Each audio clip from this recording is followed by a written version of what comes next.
Is sell-through rate that important? Today we're going to go over what a good sell-through rate looks like and then what a bad sell-through rate looks like and how that will impact you in terms of choosing the stock that you want to buy to resell on eBay. So stay tuned, leave a like, leave a comment and subscribe. So first of all, I want to show you what I would consider a half decent sell-through rate to be. To give you a bit of background, anything that's sort of 25% and above, I will pick up, but that's my business model personally. If you can get a higher sell-through rate, your item's probably going to sell quicker. My business model is that I don't have the disposable time to go out and individually source items from charity shops, car boot sales, because of working a full-time job as well. So anything that's sort of 25%, 30% above is pretty good for me. I'm quite happy with that. So I'll show you what that looks like sort of on your phone, because this is when you're out in the field, this is going to be how you're looking up a sell-through rate of an item. So it is quite nice and simple, really. First thing that you're going to do is you're going to take yourself to the eBay app, if you like. Type in the item that you are looking to purchase to resell into the search bar.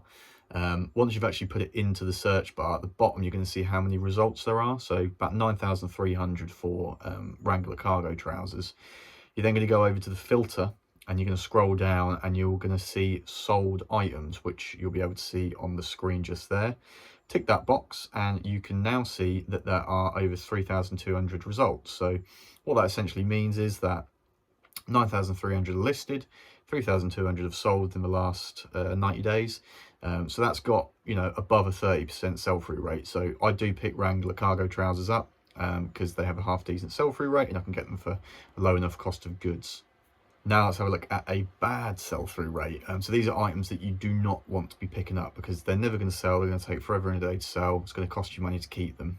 So same process. Hop onto the eBay app, search your item in the search bar. Exactly the same process as what we've done for the Wrangler cargo trousers. And once you've got your search results up, you are going to see at the bottom of the screen, which you'll see any second now, 19,000 results. So there's a lot listed, but at the moment we don't know what the sell-through rate is. So again, we're going to go onto filter, scroll down to sold items, and this is going to tell us what the sell-through rate of the item is. As you can see, 1,100 results, so it's got a very, very poor sell-through rate, below 10%. So don't pick items up that have that sort of sell-through rate because you're never going to sell them.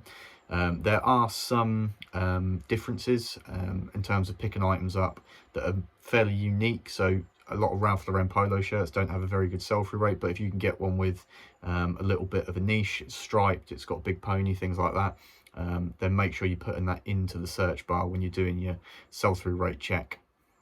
And it really is as simple as that in terms of checking out the sell-through rate of items. This should be done pretty much every item that you buy until you've developed enough knowledge to know which items have a good sell-through rate, which items have a bad sell-through rate.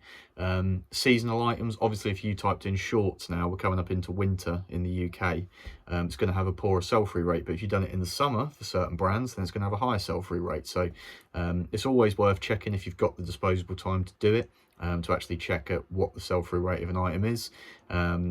Obviously things change as well, things come into fashion, things go out of fashion. So it's always worth checking throughout the course of the year how many active there are, how many have sold within the last 90 days, and that gives you a great indicator as to how long you're probably going to hold on to the item before it sells. Some clothing resellers will only pick up items with a 50%, 60%, 70% sell-through rate, which in an ideal world is the best case scenario, really. If you've got the time to source on Vinted, if you've got the time to source at car boots, charity shops, things like that, even auctions, then fantastic. The higher the sell-through rate, the quicker your item's going to sell. This is just what I do personally at the moment as a part-time clothing reseller. So I'm just showing you what I do at the moment and showing you what kind of sell-through rate I look for when I'm purchasing bales or I'm purchasing clothing bundles from my wholesalers. So please leave a like if that helped you in any way, shape or form. Looking at the sell-through rate is a lot easier than perhaps what you might think it is. It really is as simple as those two steps.